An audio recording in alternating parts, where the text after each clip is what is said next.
हम सब अपने दिन का एक बहुत बड़ा हिस्सा अपने ऑफिस या काम करने की जगह पे बिताते हैं, है ना? तो ये बहुत बहुत ज़रूरी है कि वो जगह सेफ हो, वहाँ का माहौल अच्छा हो। ये सिर्फ कोई अच्छी अच्छी बात नहीं है, बल्कि हर किसी का अधिकार है। तो चलिए आज भारत के उस कानून को समझते हैं जो इसी अधिकार को सच बनाने में मदद करता है। अच्छा, किसी भी प्रॉब्लम के सॉल्यूशन पर जाने से पहले ये समझना जरूरी है कि आखिर प्रॉब्लम है क्या।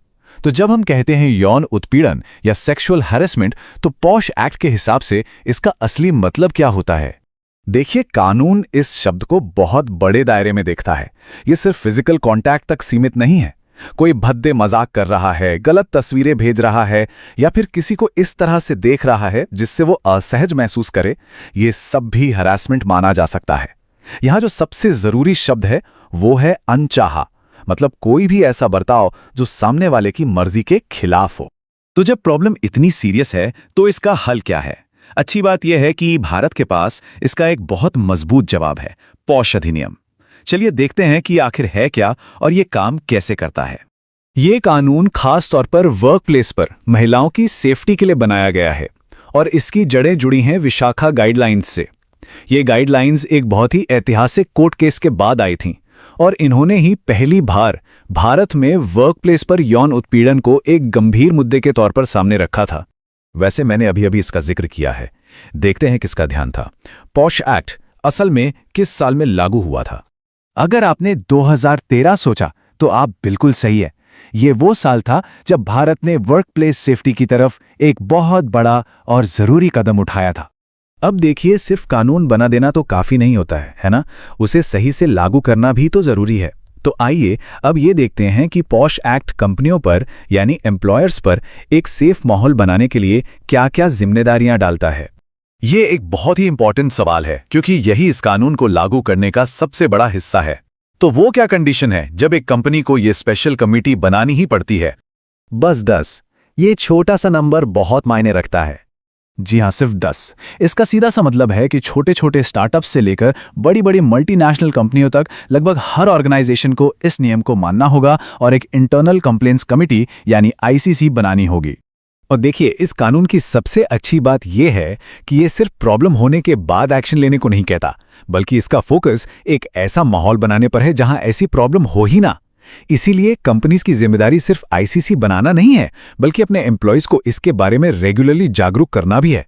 ठीक है, तो हमने ये तो समझ लिया कि सिस्टम क्या है, पर अगर किसी को सच में शिकायत करने की जरूरत पड़ जाए तो उसका प्रोसेस क्या होता है? चलिए इस पर एक नजर डालते हैं। ये जानना बहुत जरूरी है क्योंकि टाइमलाइन काफी मैटर कर सकती है।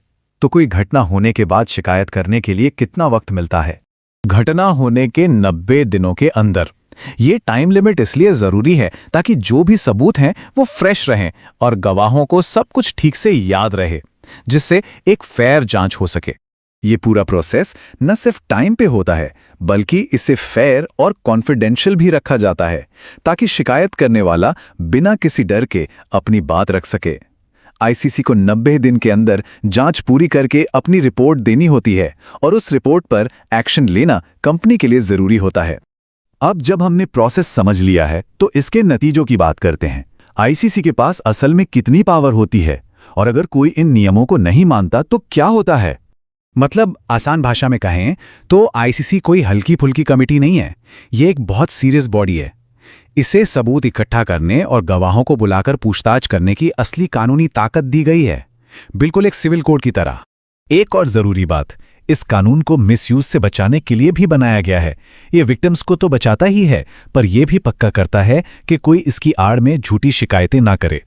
अगर ये साबित हो जाता है कि शिकायत झूठी या जानबूझकर किसी को परेशान करने के लिए की गई थी, तो 50,000 रुपए तक का जुर्माना हो सकता है। ये एक बहुत जरूरी सेफगार्ड है ताकि कानून का इस्तेमाल उसी काम के लिए हो जिसके लिए इसे बनाया गया था, असली पीड़ितों को बचाने के लिए। आखिर में ये समझना जरूरी है कि पॉश एक्ट सिर्फ नियमों और सजाओं की एक किताब नहीं है।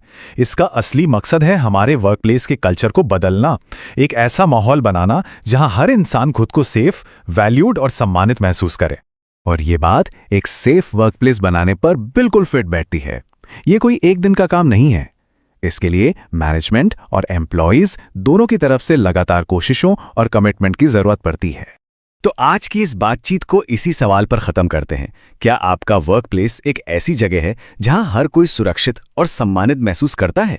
ये एक ऐसा सवाल है जो हम सभी को खुद से पूछना चाहिए, और इसका जवाब हाँ में हो, इसके लिए काम करना चाहिए।